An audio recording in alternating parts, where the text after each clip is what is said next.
I've heard people say that before, but until you feel it and you actually start to practice it, you don't necessarily believe it because you've been told, the knees over toes thing. That's Yep.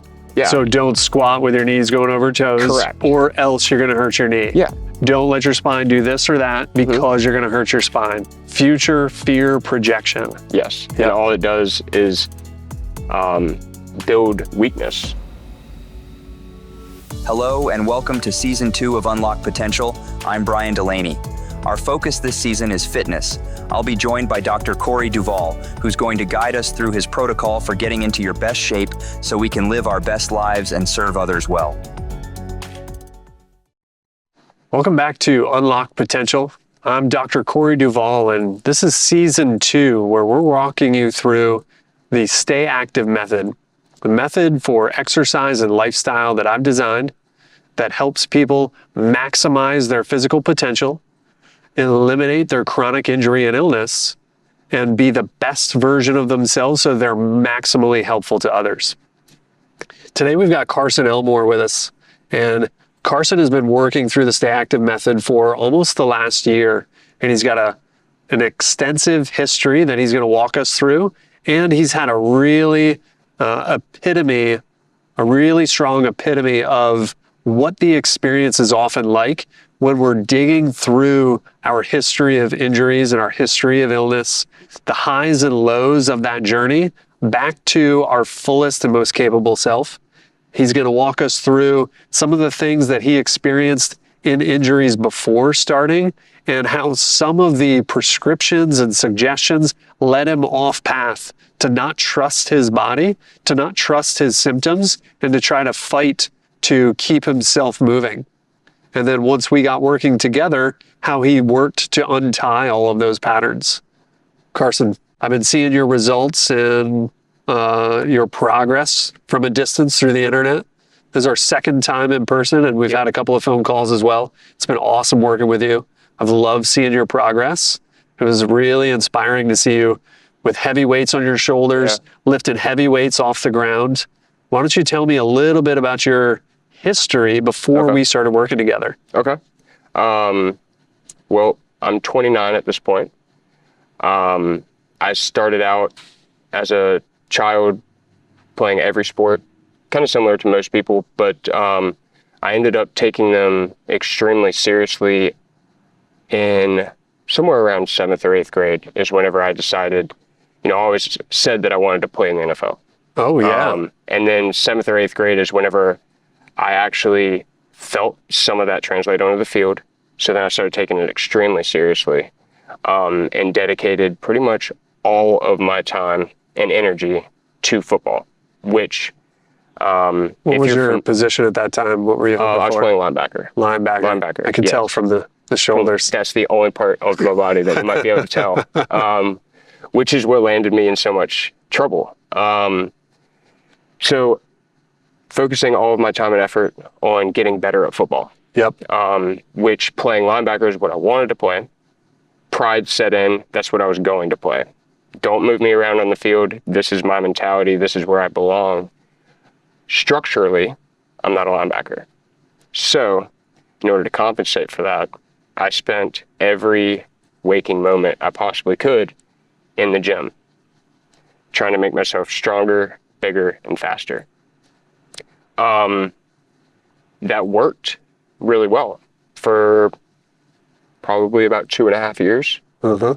And then... you're how old at this point? I am 15. Yep. Was the last time that I was actually able to play somewhat healthy. Yep.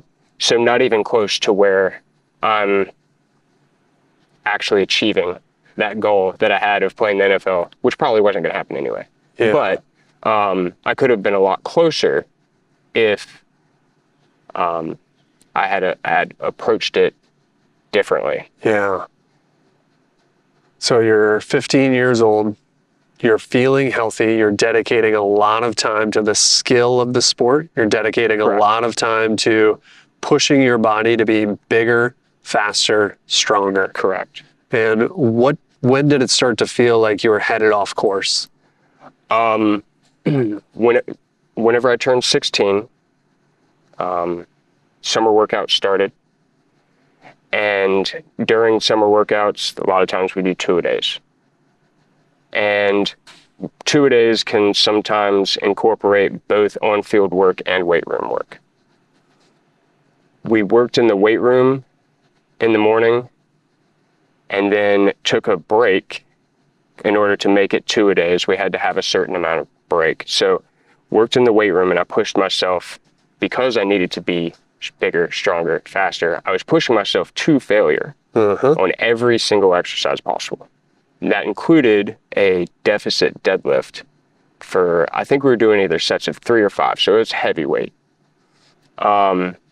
For the others out there, a deficit deadlift means he's standing on a platform and has a bar basically in the lower section of the shin. You're grabbing that bar, standing up with it till it's about the height of your hip. Correct. And back down. Yep. Yeah, mine was actually touching the tops of my feet. Right. So a nice deep deficit. Yes. Yeah. And so I had a few hours to recover from that, and then we went to full contact practice. We were scrimmaging. I was scraping down the line, basically tracing the running back, trying to get to the ball. An offensive lineman puts his arm out, twists my back, and I just immediately felt a twinge and everything felt weak. I couldn't fight that off. And I went to the ground, got up, and my back just felt sore for a while. And so I just fought through the soreness, kept lifting, kept playing. And then once when you say sore for a while, do you mean like a few days, a few weeks? What is that process for a few weeks? Yep. An abnormally long time for something to be sore, the same level of soreness. Right. Without it wavering at all. Got it. And so I kept pushing myself until the season started. And then I got to the point where my back squat, no matter how much I was pushing, was getting weaker and weaker and weaker. And so was my deadlift. Everything began to travel the wrong way. Got it. And then I felt less athletic. Wasn't sure exactly what was going on. I thought it was a muscular issue, but it ended up being herniated disc. And then I neglected it for years, not quite understanding what was going on. And with that brought me still eating at the intensity that I was with matching my going to failure and being able to push my body to that limit. But I was no longer able to actually push myself to that limit. Right. So my eating habits didn't change with my body's symptoms and my output. Right. So then I started putting on just simply weight. Yep. And you weren't growing the body, you were just adding to the energy storage. Correct. Right. And so not only was my body feeling weaker, I was making myself heavier. Yep. Without the proper training to compensate for that weight, because I'm no longer able to push myself to that limit. And so that herniated disc just got worse and worse and worse. Got it. Now, when did the herniation come to your awareness? When was that assessed or diagnosed? I personally knew something was wrong within the first few weeks. Yep. So you're 16. You remember lifting heavy on that deficit deadlift. Now, do you remember feeling something then, or was it just later that in that second part of the 2-a-day? What I felt after the deficit deadlifts was fatigue. Yep. Major fatigue. Yep. Especially in that, low back to mid back area.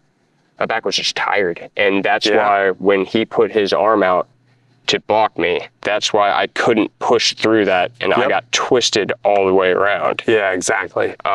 That's a play that I was normally able to make, but I just got stuck and he could do whatever he wanted at that point. So that's the fatigue that I felt. Yep. And then the twisting motion is whenever I felt pain. Got it, yeah. And so that's where I knew. And then that soreness lingered. Yeah, and then probably 2 or 3 weeks after that, I would say I knew in my mind that something was actually wrong, not just Yeah. This doesn't feel right. This wasn't the typical wrong. 2 to 3 day, I worked hard, now I've recovered, and I keep Correct. going. This was, hey, this is not going away. Correct. And I'm starting to lose progress that I had made prior. Yeah, I'm with you. exactly. And then, of course, before that, I had many injuries, nagging injuries.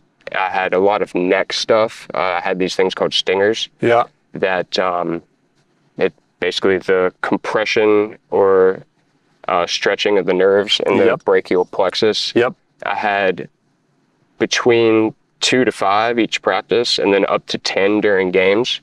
So that started in 8th grade. And from 8th grade on, that's about the consistency that I was having them. Yep. I had a lot of muscular atrophy in my chest and on my tricep. Yep. This hand, I went to a neurologist. They did some nerve testing, and I had a little bit less than 50% of the muscle fibers firing in my chest, tricep, and hand. Yeah. No, when was that visit? Was that around that 8th grade time? No, that was after I had herniated my disc. This was after the back. Correct. Yep. So that was a lengthy neglect. Yeah. And there was nothing that I spoke to a bunch of coaches and other players, and there's not really anything you can do to fully prevent that. The stinger? Yeah. I wore a neck flange, and I did all the neck exercises I possibly could. Did a lot of shrugs to try to build this area up and make it as stable as possible. Yep. But my neck wavers from that position just a little bit, and I get that signal to the nerves. Yeah. I'm gonna have the listeners and viewers remember this, because our work together over the last year has had you work through and re-experience work through, re-experience, and go through the healing process of a lot of those neck strains that you felt when you were young. Yes. So Absolutely. So you start getting like, oh, got hit, but it goes away. These stingers are like quick little jabs that go away. You can keep going. You start improving, and as you're improving, you're getting excited. Yep. But with that improvement, with that excitement, the body has natural rhythms. There's natural highs and lows. There's natural moments where you've got to back off, or else your body's going to overreact. And so you experience some fatigue after a lift, and you weren't taught to understand that fatigue, move through it, and cycle back out. Correct. You were only, hey, I'm going to drive forward. That's what everybody else is doing, so I'm going to keep it happening. Yep.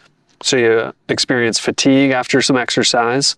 Then you get a twinge, a really strong strain of the low back that now is lingering. It's not a 2 to 3 days. It's not a suddenly gone. It's going on for a few weeks. Yes. Now, from that point, you know something's off, but nobody's there saying, this is what this symptom means. This is what that symptom means. Here's how we work with and alleviate those symptoms. You're not broken yet. We're just going to help you guide through that healing process. Correct. How long until you meet the neurologist that starts assessing the musculature and assessing the spine? So that was, the neurologist was only assessing the stingers. Okay, he was only focused up there. Correct, because that became an issue essentially overnight. I came downstairs one day with my shirt off to eat breakfast, and my dad looked at my chest and said, okay, we've got to do something, because it's visible. Yeah. That So there's he an saw issue. the imbalance in you. Correct. And you were how old at that point? I was either 16 or 17. Okay, so we're right in that same ballpark. Yeah. He's like, hey, man, I'm concerned. I can see some muscle imbalance. Let's get this looked at. Yeah, so a lot of things, I guess, in hindsight, were breaking down right in the same time frame. Yeah, for sure. So I also went to a few orthopedic doctors, had some MRIs done for the spine to figure out if it was a herniated disc pushing on the nerve. Yeah. I had one doctor tell me that there was a herniation, and it was touching the nerve just barely, like a feather, is what he said. He said people play through this all the time. Ask any NFL player, they've got something like this going on. Exactly. And they've even looked at MRIs of people who have abdominal issues. They've got digestive issues. They take an MRI or a CT of the abdomen, and they happen to see herniations of the discs in the spine. And they go, hey, have you ever had back pain? Nope. Never a complaint of back pain. So the herniation doesn't signify pain. It just signifies that there was an altered use for a period of time, and that hasn't been resolved yet. Okay. Yeah. So he notices this. He says, hey, people play with it all the time. Correct. Got it. And my mentality wasn't matching the symptoms that he essentially was describing to me that I'm feeling. Go further with that. I don't fully understand. So he was telling me people play through this all the time. This is something that, players deal with. It's not a big deal. It's not going to actually impact your athletic ability. This is just something that's in your head, essentially. Got it. Something totally you can live with. Yep. But I was having, at this point, trouble getting up off the couch. Yep. And so with my mentality, I knew, my coaches knew, and my father knew that that's not what was necessarily going on. It wasn't something that I could just push through, because I had pushed through plenty of things before. Yep. At this point, it was something that needed to be addressed. Exactly. Yep. So you're saying, hey, I've been pushing through a lot of things already. Doc, I don't think I can keep pushing through this anymore. He takes a look at an image and says, based on everybody else, this is not a big deal. Keep pushing forward. Correct. Yeah. And now your symptoms at that time were what? I was having basically the nerve pain running from the top of my sacrum area through the back of my leg, down my hamstring, into my knee. Yep. And now, when you say nerve pain, are you talking like a high intensity or a sharp quality or an achy? Like what do you mean nerve pain? So achy throughout, like an achy, dull pain throughout the day, all day consistently, whether I'm asleep or awake. And then depending on my activity level, it can ramp up a whole lot. Got it. So it was always there. And depending on what my activity level is, it could get to the point where it's sharp. Yep. Which was affecting my athletic ability. Totally. Whenever I'm trying to cut and I put all my pressure, all my weight on this one leg, and I try to explode off of it, the strength wasn't there. It was pain. Yep. And a lot of times my leg would give out. Yep.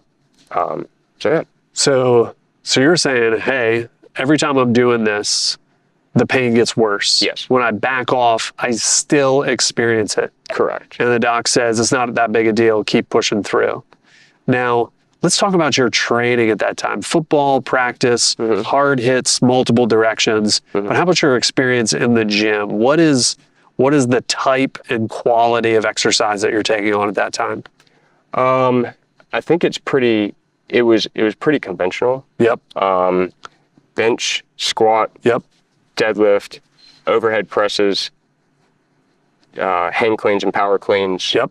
Always with 2 arms and 2 legs?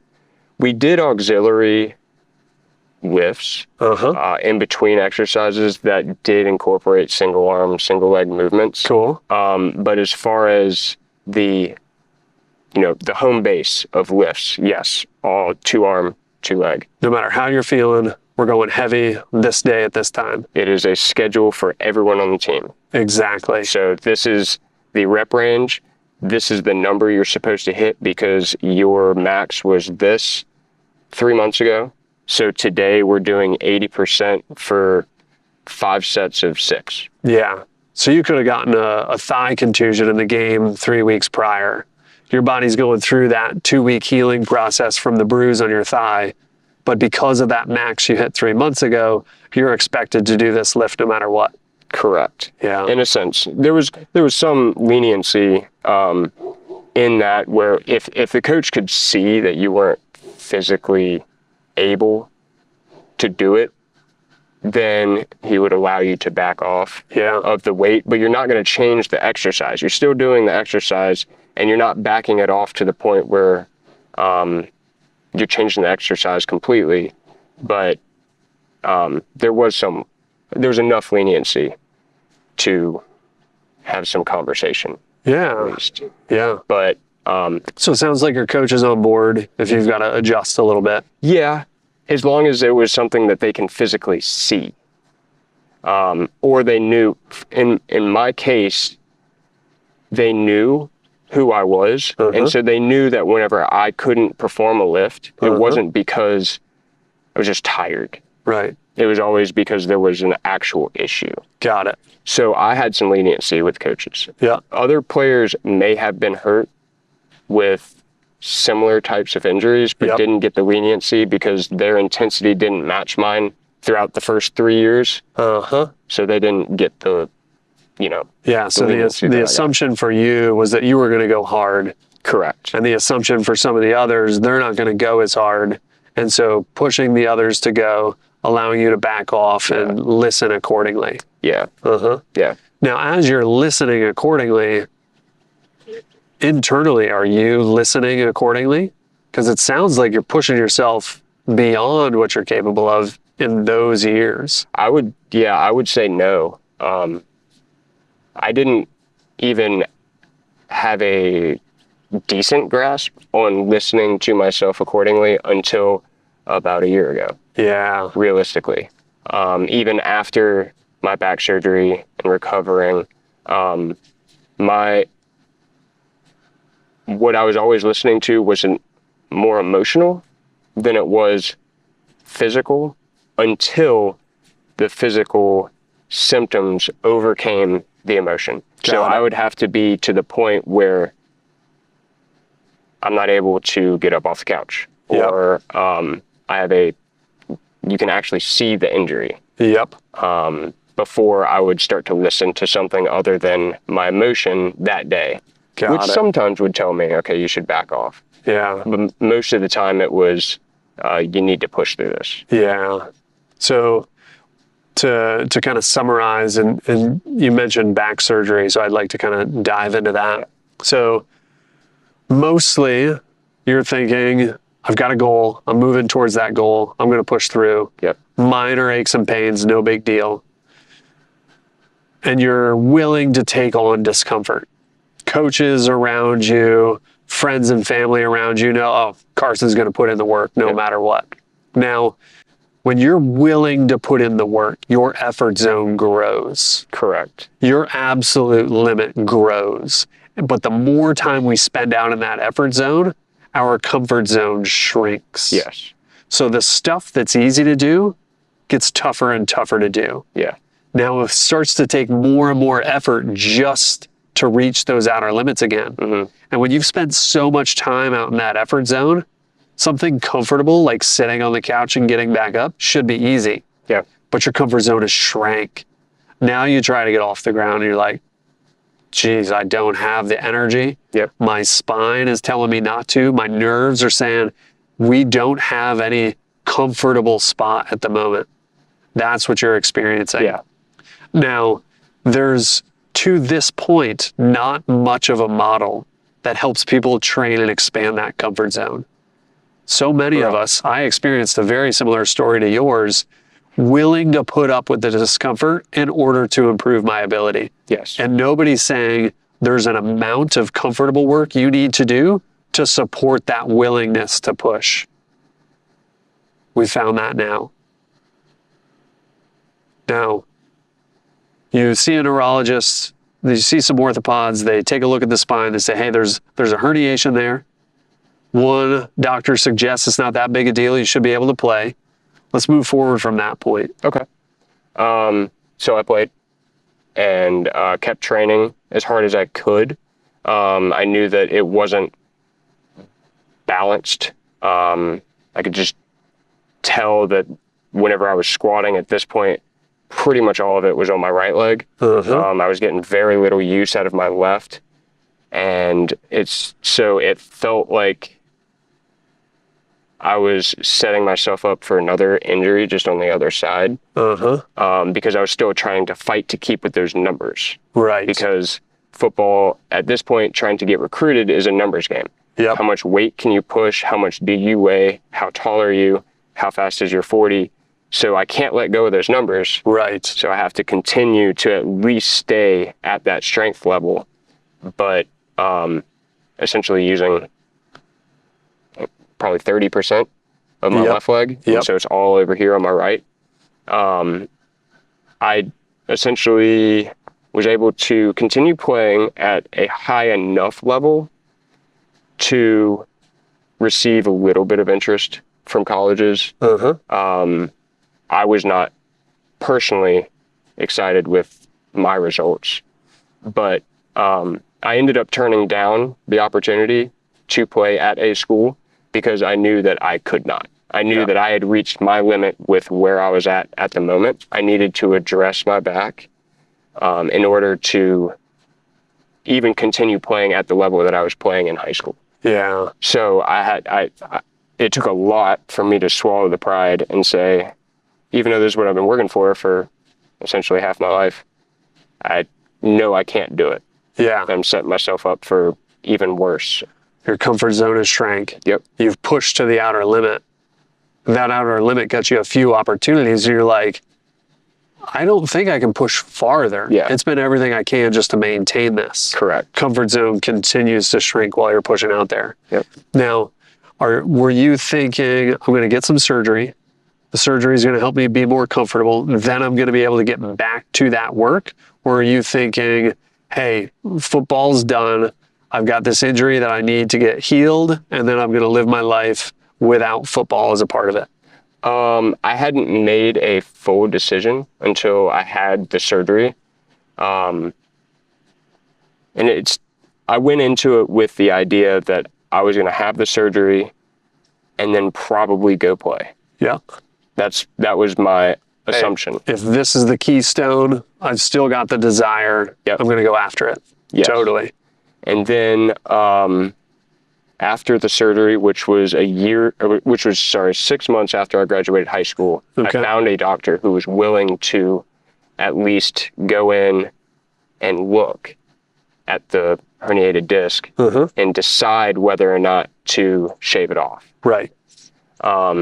I woke up from the surgery and he was kind of chuckling and said, "No wonder you were in so much pain, because the nerve was basically completely crushed Yeah. by that disc." Yep. And so I felt relief. So you had gotten an image and had shown a small one, but things had progressed pain-wise, not really improved. And by the time you went to surgery, it was worse? So yes and no. Okay. So the injury did progress, but something about the image that they were capturing of the disc did not show the proper angle that the disc had herniated. Got it. Yep. So they didn't quite understand the distance that it had traveled in a different angle. I think it kind of came in towards my belly button more than they realized.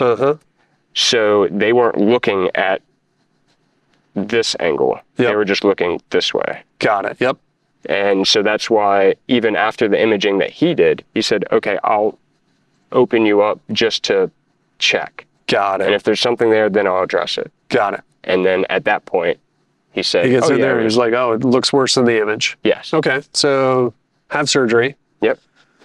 You come out of that. What's rehab like? What rehab?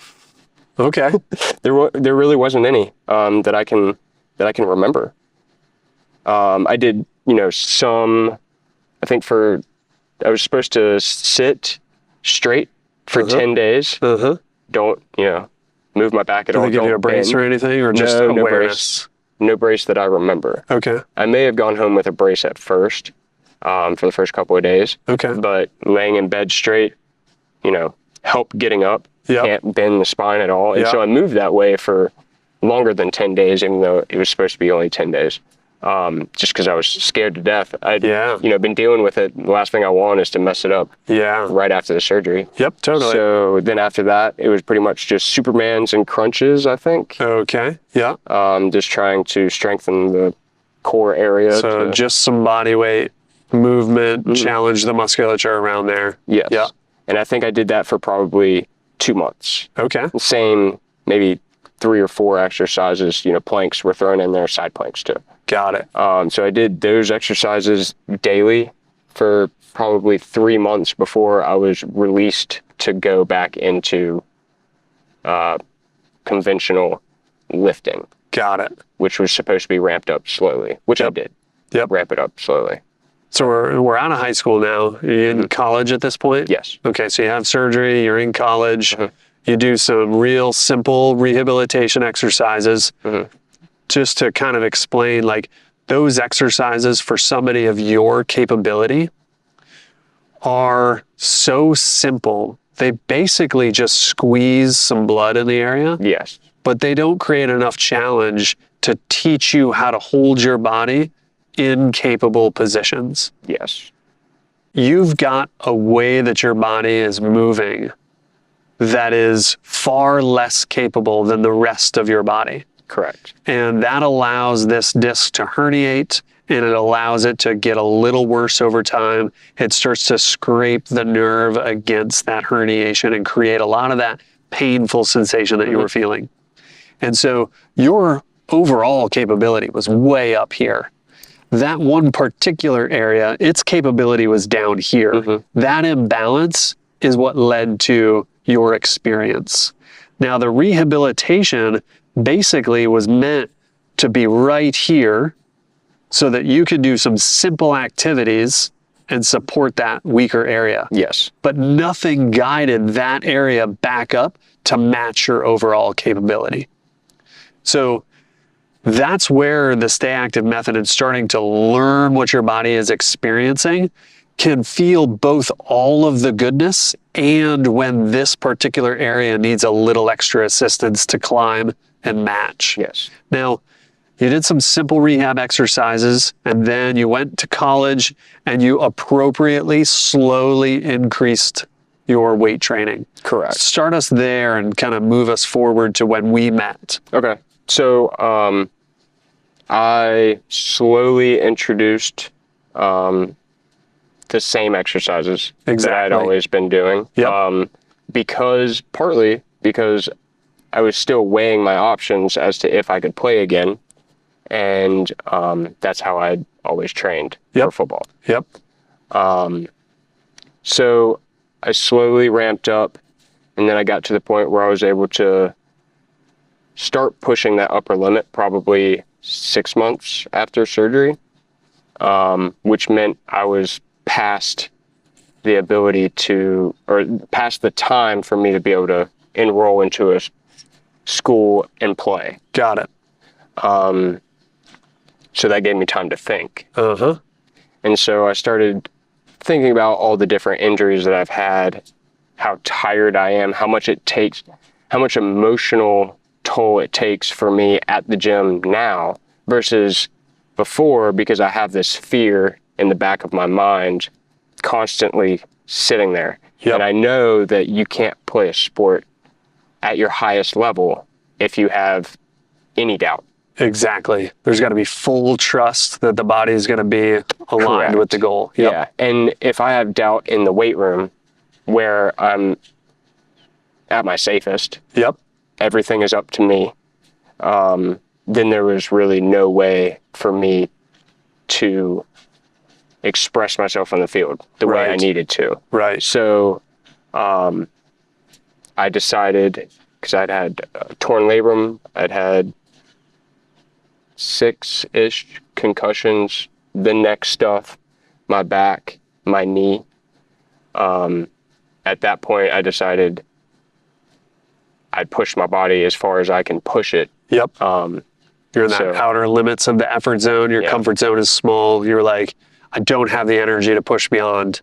Correct. Now, when we started working together, one of the things that you said to me was, I don't feel steady. I can push heavy weights. Yeah. I don't know how to do relatively easier work. Yes. Talk to me about how you came to realize that, and then what your experience was like as we started working together. I think when I started doing research on less conventional exercises, part of that was because of the gym that I had back home was not set up for what I was used to doing. So I had to find other things to do. And so I started watching YouTube channels, like Elliot Hulse was big back in the day, and Jeff Cavalier. Those guys gave a different look towards weightlifting that I hadn't heard before. And it was attractive to me because those kinds of things I was able to do in a different setting than having to have spotters with me all the time. That it's not like just doing heavy squats. It's all these other types of movements. And so I started trying to recreate those, and I was shocked at how disappointed I was. I think whenever I started trying to recreate those exercises, because I've always been strong, and then I go and do this new exercise, and humbled would be a word for it. Yeah. But at 19, 20, I was more disappointed and frustrated and mad than I was humbled. Got it. Yeah. Now, what are some of the? Give me one example of a different exercise that these guys introduced you to. The Turkish get up. Got it. Yep. That's a Beautiful perfect exercise. one. Yeah. Yes, very technical, difficult. Puts your body in a lot of. It exposes a lot of parts of your body that you don't use. Yeah. For the viewers who don't know, a Turkish get-up, you're laying on your back and you're holding a weight towards the sky, and you transition yourself all the way to standing, and then you get back down to laying flat on the ground, keeping that weight up towards the sky the whole time. Yeah. It just challenges lots of different directions that two-arm, two-leg, barbell doesn't challenge. Correct. Yep. And that's where the frustration came in. I can push press close to 300 pounds. I can lunge with, within the 200s. Why is a 40-pound dumbbell tough to do 5 times? We found some opportunities. Yeah. Correct. Yeah. Okay, so you start training those. Now, what is your mindset going into an exercise like that? Are you like, oh, I'm going to push to my absolute limit? Are you thinking, I'm just going to do this steadily as many days as I can, thinking of the long term? At that age, still, I'm gonna push as much weight as I possibly can. Totally. See what my limit is, even though that got me in trouble the first time. But I didn't quite understand. You didn't know that was the part of it. Yeah. Yeah. Of course. Yeah.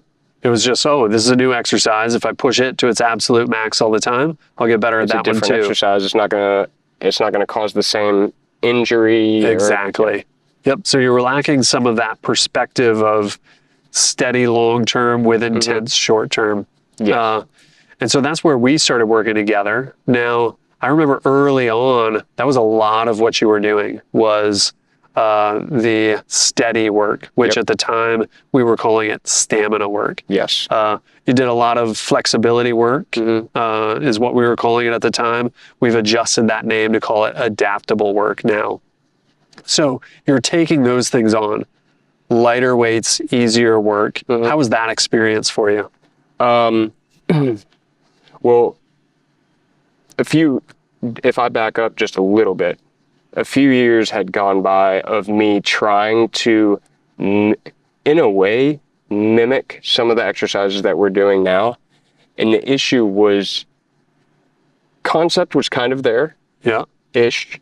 But the application of it was where I was completely lost. Still trying to sprinkle in some of those exercises, but still holding on to those big lifts. And then I had the flare-up of the nerve pain, thinking that I was going to have the back surgery again. Got it. Then I came to you. Got it. And so I'm in pain, depressed-ish, I would say. Thinking I've gone 6-7 years without any issues, and now I've already screwed it up. And now I've either got to have surgery or I'm living with this for the rest of my life. And so I come here and I do the flexibility or adaptive exercises. Yep. Really for the first 3 or 4 months, that was all that I was doing, because that's all that my body was telling me I was capable of doing. I was frustrated, definitely. At first, I would have days where I felt a little bit better, and I would try to do a stamina workout, and I wouldn't even log it, because after trying 1 rep, I was like, no, I'm not there. And then so I would move back to the adaptive exercise, and it was frustrating, but I was able to get through it. Yeah. It was a season. So from my perspective as a coach, like experiencing you go through this, I'm hearing somebody who has spent so much time outside the comfort zone that he's not even aware of that comfort zone. Correct. So you'd spend some time in there and you would feel it start to grow. And the moment you could get a little bit of a breath, the moment you felt a little bit of an ease, you're like, hell yeah, let's go. Yep. And then immediately, because you'd been well trained out here and not as well trained in the comfort zone, your body was like, not yet. We got a season. You had years, decades of working this way, and we're just going to let you know, we're just playing catch up. We're just playing catch up. Yep. So you're going through those seasons. You start to splash in the stamina. You're like, oh, not yet. You do more adaptability work. You drain inflammation. You teach your body that you can easily move in those slightly different ways. You start feeling better. You start taking on a little bit more stamina work. What was that experience from that point? Instant upward? Or did you have some redirections? It certainly wasn't straight up. I think, so we started together about a year ago, and as I was doing the flexibility, I think realistically what it was a little bit of ego. I transitioned to starting to do some stamina, and whenever I was doing some of the stamina and it felt fine, not in the moment. In the moment it felt fine, not necessarily great. I took that and ran with it. And then by Thanksgiving, I had another little flare up. Yep. And I was having trouble getting out of the car over at my friend's house. Yep. To eat Thanksgiving there, which was a wake up call. That, okay, doing this flexibility work, I've felt great.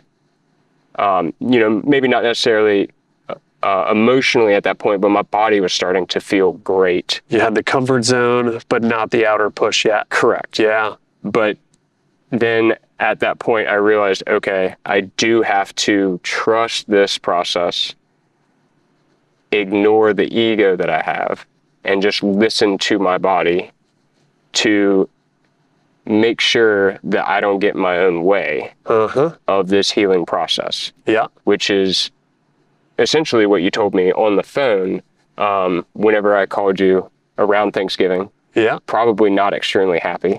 Yeah. You were in a rough place. Yeah. Yeah. And I've seen so many people go through that same process. I was able to just stand there beside you while you learned it over and over. Yes. I had confidence in it because I knew that the exercise that you were doing, based on the results you were sharing, based on little text communications here and there, I was like, I know where he's been. I know where he's going. He's going to get a little bit of breathing room. He's going to push a little too much, and his body's going to let him know. Yeah. But that process just continues. The process just continues. If you learn to continue listening, you just layer on that. The ego doesn't need to die. The ego just needs to be well trained as to when and what direction to head. And that's what you're learning to do. Take that energy and put it in the right direction. Yes. Yeah. And so we move into the stamina work. And I probably did a mixture of flexibility and stamina through January. And then I moved into being able to each day do stamina work throughout the entire workout without having to throw in any flexibility, because I'm starting to feel a little bit more limber, I'm feeling a little bit stronger, not as limited. Yeah. And so I was able to go all the way through stamina, and then I was able to start sprinkling in some strength training in February, March. Yep. And since then, it has started to go much more towards a straight up trajectory. Did have a hiccup when my ego hasn't, Yep. been trained perfectly yet. But other than that, yeah, I've had a much better trajectory of getting back to that confidence that I had before I got, injured again. And my ability to push myself to that outer limit is starting to show itself. Yeah. And I can still feel where I need to go. Yep. I can find the comfort zone. I can find that outer limit whenever my body is ready. And I know that it's okay to go into the comfort zone and stay on the outskirts of that comfort zone whenever I need to. Exactly. Now, I remember coaching you through text message on how to find an even deeper level of that comfort zone. You said something along the lines of, everything I do is creating this pain. And I said, how about laying on the ground? And you were like, well, laying in this position, no, I feel the pain. I said, how about laying in this other position? You're like, well, if I lay in this other position, I'm all right. Yeah. But as soon as I start to move from there, it's painful. Yeah. And I coached you into, can you move from there differently? How long do you need to stay there? What are the subtle changes that you need to make from just laying flat on the ground to start moving again? You had to find that comfort zone just by laying flat on the ground. Like, you had pushed yourself so much that it's like, okay, now it's time to settle for a second. Yes. You found that, brother. Yeah. And it was really interesting because I don't know if you ever saw or if I explained to you how I had to get up, but essentially I had to lay chest down and with my arms up overhead, kind of drag my forearms to just get my shoulders off the ground, and then do the same with my knees, and basically squeeze myself in. Yep. And use only my abdominal muscles to get myself to a tabletop position. Yep. So you're laying face down on the ground. You bring your elbows and knees closer together in order to challenge your body in a slightly different way. Yes. And then go from there to transitioning the weight onto my legs by going like this. Yep. And kind of rocking back. Rock back into a squat with my forearms supporting the weight and then standing up. Because any kind of turn, even from that bottom position, if I moved at all, I was getting that pain signal. Yep. But that was the only way I was able to do it without triggering that pain signal. Yeah. Which was bizarre to me. And, at the moment, I thought, this is crazy. But it ends up that's what my body needed. Exactly. There's subtle movements that sometimes we're less aware of. We get into these grooves. This is the way I do this, and this is the way I do that. And when it gets overused, your body's like, no, we got to do this different. And you've just had to go in and do a different movement. And I didn't tell you, hey, this is what you need to do. I just said, you'll be able to find it. Yep. I helped you find a comfortable spot, and then you chose to move from that comfortable spot. Yeah. Now, that is a super challenging, low-level skill that you took on and got better at. Yes. What did you move weight-wise today in your workout? On the yoke, I think it was over 400. Yeah. You're weighing 170, so that's in the 3 times body weight range. So 3 of you on your shoulders today, you're carrying. Yeah. And throughout this journey, sometimes you just got to barely move yourself a little differently. And when you move yourself a little differently, you treat yourself well, you're capable of helping way more.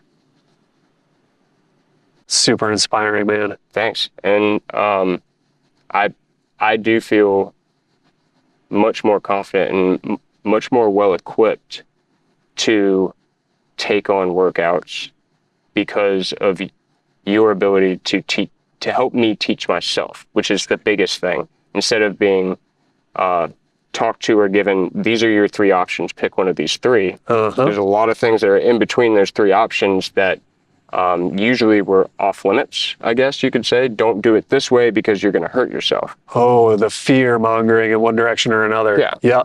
But if that's the way that your body wants to move and it's strongest in that way, then it's okay for you to move that way. Exactly. Which is huge for everybody to learn. And a lot of, I've heard people say that before, but until you feel it and you actually start to practice it, you don't necessarily believe it because you've been told, the knees over toes thing. That's, Yep. yeah. So don't squat with your knees going over toes. Correct. Or else you're going to hurt your knee. Yeah. Don't let your spine do this or that because you're going to hurt your spine. Don't let your whatever because you're going to hurt it. That's future fear projection. Yes. Yep. And all it does is build weakness, essentially, in It those builds areas ignorance. that you think you're protecting. Exactly. Yeah. You don't challenge it, it doesn't improve. You challenge it a little bit, it improves, and it's capable of a little bit more. Exactly. And that's what you've been doing, is building that resilience. Yep. Beautiful. Yes, sir. Anything else you want to conclude before we wrap up today? I don't believe so. I just want to thank you for letting me come in. This is only my 2nd time back here. Yep. I have my own home gym, so I'm able to do some stuff there. It's a little bit of a trip for me to get here. So, no, I appreciate you having me back in, and I'm excited for the app because I do a lot of traveling for work. I'm excited for, the release of that to really take off and watch what you guys do with it. Yeah. The little things that I've heard are exciting. Yeah. So to kind of loop that in, Carson travels a lot for work. And so he's got to remember a day ahead or more to tell me, hey, coach, I'm traveling. I'm going to have access to this or that, or I won't have access to anything. And then I've got to take on that work, and I've got to change your upcoming program to accommodate what you're going to have access to. Well, the app is going to be intuitive, and it's going to understand, hey, time for you to exercise. Oh, I forgot to tell coach. You don't need to tell coach. You're just going to say, I'm traveling. I've got access to dumbbells up to 50 pounds and a treadmill. Tell me what to do. And you're going to be able to check in and do exactly the exercise you need. And you won't have to tell me, and I won't have to go behind the scenes and type it all up every week. Yeah, this is going to be awesome. I'm excited brother. for it. We'll see you again soon. Yes, sir. Thanks, everybody. Thank you for joining us for this episode of Unlock Potential. For exclusive content, make sure to subscribe to our Patreon. Follow us across all socials at Unlock Potential 360 and visit our website at unlockpotential360.com to shop our gear and see what's coming up next. The information and views expressed by our host or guests on the Unlock Potential podcast are their own, and not a substitute for professional medical or fitness advice. Always consult with qualified healthcare or fitness professionals before starting any new exercise program or making changes to your current routine.